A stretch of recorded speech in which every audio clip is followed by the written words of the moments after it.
मोर पिछुअरवा एक पाकड़ा के गछिया हो कि ताही तरवन।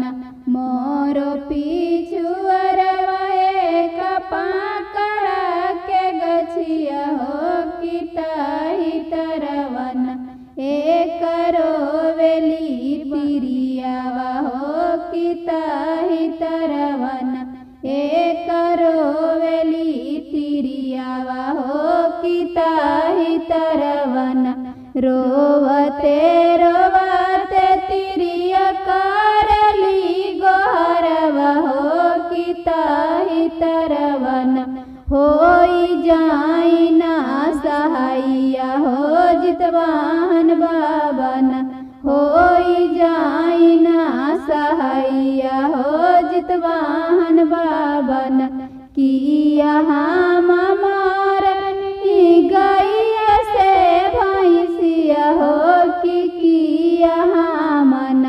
कोई बालका के हमन रोवावली हो कि किया हमन।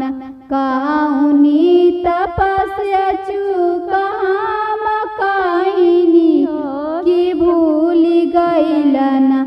गौर देव के बालकवा हो कि भूली गइनी न। रौर देव के बालकवा हो कि भूल गइनी न। आचरा पसार हम मांगली कि भिखिया हो कि दे देतन। जितवाहन बाबा हम के बालकवा हो कि दे देतन।